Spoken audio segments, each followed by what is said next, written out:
Hello everybody. Been a while since I made a video, and since I've been paying attention to what's going on in the news and videos on YouTube, I decided I'd better make one because we're fast approaching the day of the rapture. You just need to pick up a newspaper and you can see prophecy being fulfilled, the end time being set up, and it's not overt. It's blatant. It's out in your face. I believe that all these countries, excuse me, that the United States has taken part in military actions in, because of this recent new jihad, you're gonna see the gains that were made rolled back. Iraq is in chaos now again. Mosul's fallen to the jihadists. We're drawing down our troops in Afghanistan, so you know what's going to happen there. You have the Pope joining hands with the New Age emergent church groups, and not radical Islam, not the fundamentalist Islam, but the New Age emergent Islam. The part that doesn't want to overthrow the world with violence. Now, as we see these two dichotomies start to clash, fundamentalist Islam and the forces of the Antichrist, we know that the church can't be here. There are two groups on this planet that will not bow their knee to the Antichrist when he proclaims himself to be God. That's Christianity, real Christianity, and real Islam.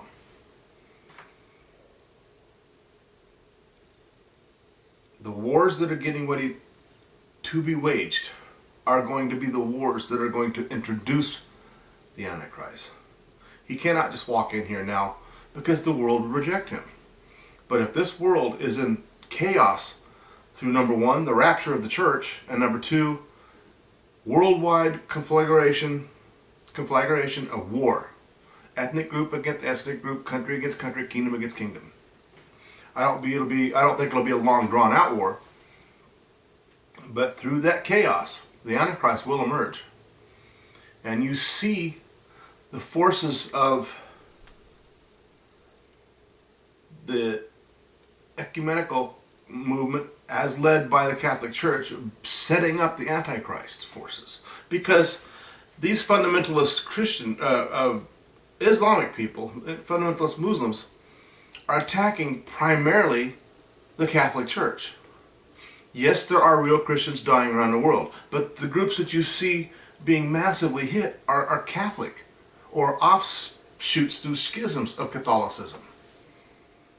Sooner or later, the Antichrist forces are going to have enough, and they're going to fight back. And I believe it's through that conflagration right there, that war, that the Antichrist is going to come out of. And you see it being set up right now. Now, you see the emergent churches, apostate, Protestant, and every other cult on the face of the planet starting to join together with the Catholic Church. Now, what you notice is the Catholic Church came out, the Pope went to Israel, told them this is Palestine. Jesus spoke Aramaic, which of course, being God, he spoke all languages. He's the one that confused the languages to begin with. But they're trying to do this to say that Jesus was a Palestinian. And I'll put some videos up here about the Palestinian Christianity that's emerging now, that's actually confronting God. They say that the God is done with Israel. Replacement theology. This land belongs to the Palestinians. Therefore, if you say Jesus spoke Aramaic, Aramaic was the beginning language of the Palestinians that came to be Arabic. You call him a Palestinian, therefore the Jews are left out. The original inhabitants, what they're talking about, were Palestinian. The Catholic Church has already said that the church has replaced Israel. Any Christian doing this, any Christian taking sides with this, any Christian that teaches replacement theology is satanic. They are not Christians. God has an everlasting covenant with the people of Israel, with the houses of Israel. Period. If you say you replace that, you're a liar. You have no idea what the good old scriptures teach. Now we've seen the Arab Spring. These countries surrounding Israel, close to Israel, that will be in the Psalm 83 war, set up now. We see Isaiah 17 taking place with our own eyes. It's being fulfilled. It's in the process. It's leading up to that moment that in a 24-hour period, at night it was there, in the morning it was gone. Coming to pass. We're coming right to that. We see Isaiah 19. We see a strong leader take over now at the will of the people. I don't think he's going to be the Antichrist, but I think he's going to bow his knee to the Antichrist. We are seeing wars being prepared right now that are going to be so devastating that the people are going to be looking for someone with the answers. And that's, of course, these wars were set up by the Antichrist. So he creates the problem and then becomes the solution to that problem. And of course, the rapture has to happen first. And a sign of the times, I tell you, I am not under attack mainly from atheists. I'm under attack from people that are calling themselves Christian. They are calling me every name in the book on places like The Blaze and The Time, Time Magazine, their website. I've been blocked from so many places now because every time they bring up an article about homosexuality, how it's good and great and the new church should embrace it, I step up against it and then boom, within hours, the videos I'll post, gone. My comments, deleted, blocked. This world has turned its back on the God and it's walking right into the arms of the Antichrist. And when you can have a man, the Pope, stand in Israel and say, Jesus spoke Aramaic, knowing that he's trying to prove that Jesus was Palestinian, when the Palestinians never existed to begin with, something's up. A move is getting ready to be made. He's drawing all these false churches to him, all these cults to him, and I believe the Pope is the false prophet. He is preparing the way. The road is being made for the Antichrist. And he may be the Antichrist outright. I don't know. I'm not supposed to focus on that as a Christian in this time frame. I'm not to pay attention to politics. I'm not to pay attention to the popes, the cults, unless I'm giving them the gospel. I am to spread the gospel. Because I know that our time is short and I need to do everything in my power to get people ready, to give them the information that is vital to their future in the here and the now. As you all know, I've made many rapture packets, and I'll put a video link up here to that.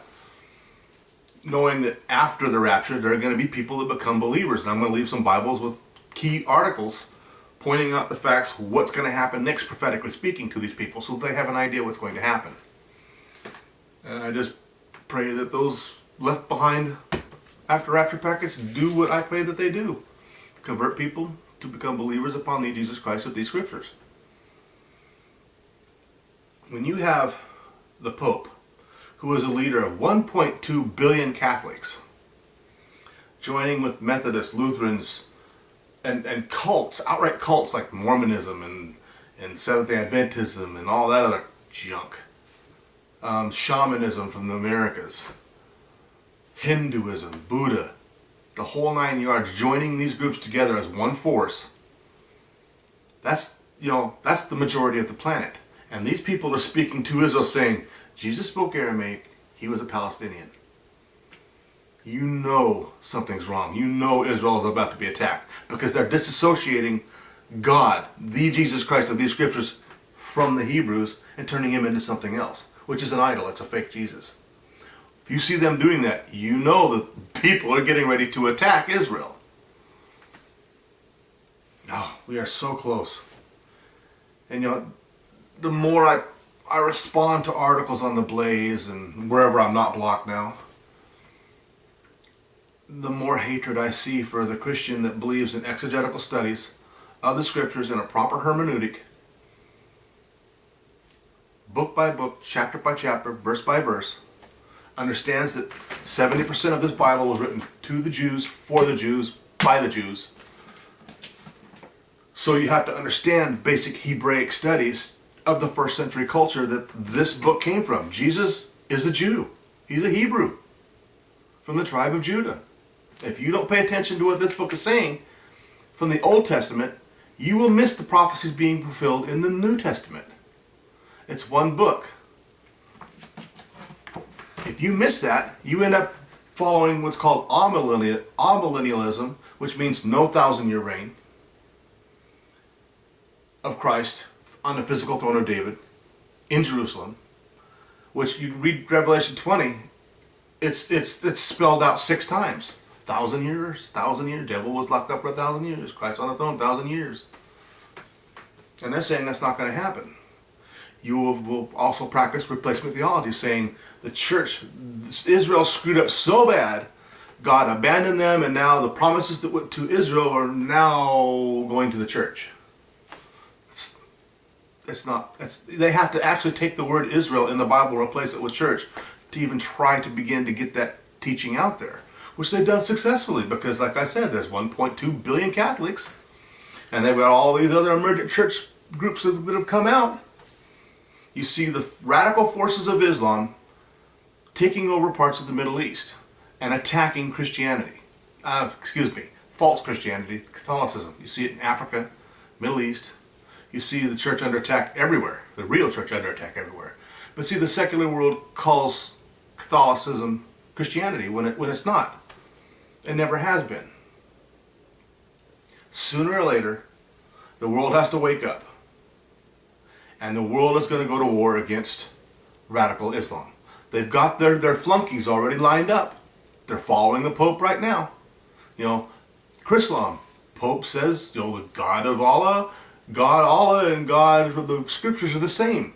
When it's completely clear that in the Mormons' own holy books, Allah has no son. They're not the same. Pope's going to make them the same because in order for that Antichrist to rule this world, he's going to have to be very religious. He's going to have to be representative of some form or shape of all the cults and religions on this earth. They're drawing everything together. One world religion. And the only religions that don't fit into that mold is radical Islam and Christianity, real Christianity. Those two are not compatible with the Antichrist. And I know people are going to come and say, the Antichrist is the Mahdi. Well, you're quoting prophecy from Islam about the Mahdi. You're not quoting prophecy from the scriptures. I don't believe the prophecies from Islam. I believe the prophecy from scriptures. The Antichrist does not regard the God of his fathers, which means he has to be Jewish, or at least half Jewish. He has to be some form of Jew, Hebrew, if he's not going to regard the fathers. And that's why I think that he has his 1 foot on the land. And whenever the Bible talks about the land, it's talking about Israel. And 1 foot in the waters, that means the seas. That means the nations, the Gentile nations. So he may be from both camps. He may be part Gentile, part Hebrew. That's my thoughts anyway. But see, as a Christian, I'm not worried about that because I'm not going to be here. The rapture will take the real church from this earth, from this world, so that God may institute his wrath. The beginning of the 7-year tribulation, also known as the time of Jacob's trouble, Daniel's 70th week. That Daniel's 70th week is Daniel chapter 9 verses 24 through 27. Read that, understand that, and you'll know the end times. The Antichrist is going to conquer this world through physical force. He's going to start out as a man of peace, but he's going to end up as a man of war. This world is about to enter the 7-year tribulation, which is a time like this world has never seen before. It's going to be horrific. Through that 7 years, through direct and indirect judgment, God is going to kill 2/3 of this population for denying Christ. He is going to push the Jews to a point of facing their own extinction. He's going to set apart a group that's going to be hidden in the wilderness. And when they see all these things, they're going to look up and call upon the name of the Lord. And that's what I believe Romans chapter 9 and 10 is talking about. Ed has convinced me of this. Edward 1234, or Edward 12 PF 1234. You know who he is. Has convinced me that that's what they're talking about. It's still a gospel, but it's the gospel for that time frame, that dispensation. We're in this dispensation. And that, I believe, the gospel is 1 Corinthians chapter 15, 1 through 4, which I'll post them up here. Now, anyway, be ready. Be in the Word. Be spreading the gospel. Fulfill the commission, the Great Commission, as given. Make disciples of all the nations.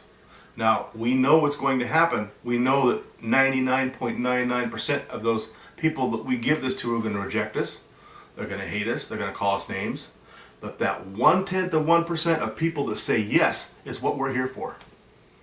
There is a harvest to be gathered, and the workers need to be doing that gathering. That's our job. That's basically our only job.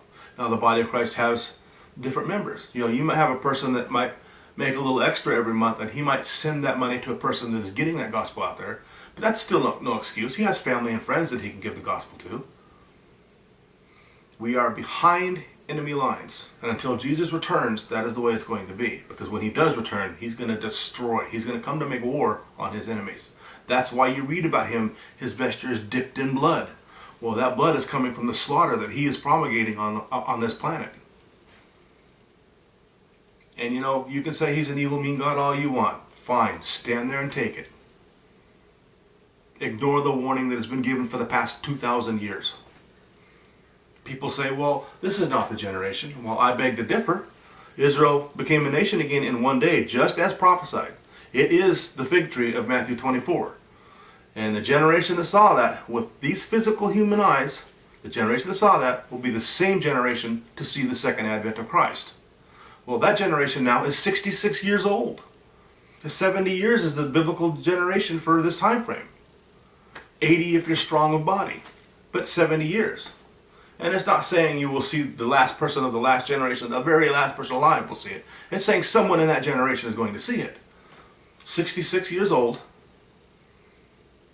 And the rapture is going to happen at least 7 years prior to the second advent.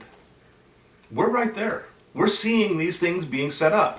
When you can watch Isaiah 17 with your own eyes. When you can watch Isaiah 19 with your own eyes. When you can see a never before happened in history coalition between peace treaties and mutual defense treaties between Russia and Iran, you're in the last days. When you see the Psalm 83 war as being set up, the stage being set up through the Arab Spring, we're right there at the door. Are you taking it serious? Are you getting the word out? Are you spreading the gospel? Because there's going to come a moment in time when that last Gentile believes, and we're out of here. Christ will have come for the bride. And yes, that is clearly taught in the scriptures, the rapture, through the ancient Hebraic understanding of the wedding customs of the Jewish people, which Jesus is a Jew, the church is his bride. You can't deny it. Well, you can probably deny it. I've seen a lot of that. And no, I don't think all people that deny the pre-trib rapture are lost. I think many are saved. They're just going to lose their crown of reward for the love of his appearing. But there are those, if you take a look at 100% of the church, I'd say 85 to 90% of it is the all-millennial. I'm a premillennial. I'm a non-denominational, meaning no denomination, nothing attached to me at all. Literalist, that means I believe the Bible talks about things that it says are going to happen. If it says it, it means it. If it means it, it says it. Yes, there's obvious metaphor. I'm not talking about that. Futurist, meaning there's future prophecy being fulfilled that I believe is and yet to be fulfilled. There's about 500 or so. Non-denominational, literalist, futurist, Christian. I am looking up for the rapture, spreading the gospel, preparing after rapture packets, knowing what's coming. And no, I don't believe there's that 85%, 90% that says no millennial reign, no nothing. And then you've got another 5 to 10% that says you must work to keep your own salvation. You can lose your salvation. Or we've got the group that says Jesus Christ, God, died just for the elect, and that the rest of the humanity he didn't die for, they're automatically condemned. Calvinism, Arminianism, oneness Pentecostals. Very few people actually read and study that book, the Bible, through Hebraic studies, of an understanding of the first century culture of Jews, Hebrews. That's why we have people running around drinking poison and handling poisonous snakes. It's just lack of understanding, rightly dividing the scriptures. You know, there are people that are out there deceived, and there are people out there that are willfully deceived. And many of those are the Catholic Church, the Mormons, Seventh-day Adventists, and on and on. Willfully deceived. They don't want to hear about sin. There are whole denominations of churches in the emergent church that do not speak to the sin of homosexuality. And a good teacher, and I'm going to put a video up here about that, that's really good, you'll like it, that refuse to teach on sin. It's the love, happy dance for an hour, listen to music. No contextual teachings, no proper hermeneutics, no book by book, chapter by chapter, verse by verse, none of that. It's just emotionalism. And when you have that, you walk willfully right into deception. You have these people saying, I had a revelation. I heard from God. I had one confirmation followed by another confirmation followed by another confirmation. I saw 1111 today 3 times. Oh, it was confirmed again. And you watch like Micah's Mommy, Fire Charger. These people walk right into heresy and blasphemy. You see what happened to Micah's Mommy. She abandoned her own child and left for a cult in Ecuador somewhere. That's all because of this constant future revelation, which they believe just like the Catholic Church and the Mormonisms. You know, they've got their apostles, they've got future revelation, things that God wants to tell us. When we have right here, revelation, the Holy Spirit spoke through men, wrote this telling us what's going to happen before it happens. Thousands of prophecies. And yet, this isn't good enough for them. They have to have future revelation. I watched one woman online that Mark had pointed out, proclaim his word, that said that the Spirit had revealed, God had told her that she was one of the 2 witnesses as found in the book of Revelation. And my jaw hit the floor. And I'm thinking, this is just psychotic. This is just satanic to the uber extreme. And that's all through future revelation. They just can't pick up this book, read it, receive what it tells you, exegetical studies. They have to do eisegesis, putting what you think into it. Further revelation from God. It's just crazy. The time is now. Become a believer upon thee, Jesus Christ, of these scriptures, before you are left behind to face the wrath of God. And if you are left behind, the wrath of God you will face. He will kill 2/3 of this planet before it's done. For denying Christ. And you know what blows my mind away? That during the 1,000-year revelation that 95% of the so-called church today doesn't believe is going to happen, the 1,000-year kingdom of Christ, during that time, be the most peace this world has ever seen.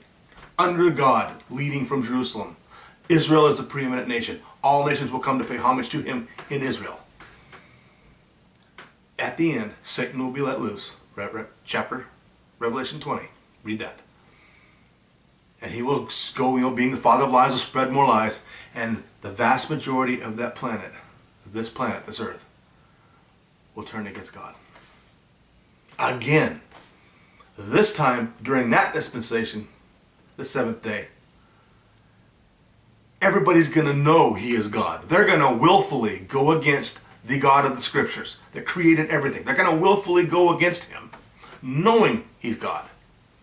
That just blows my mind away. The arrogance and stupidity of these people to think they're going to go to war with God and win. Well, anyway, I've rambled on long enough. Become a believer or face your own doom. Bye.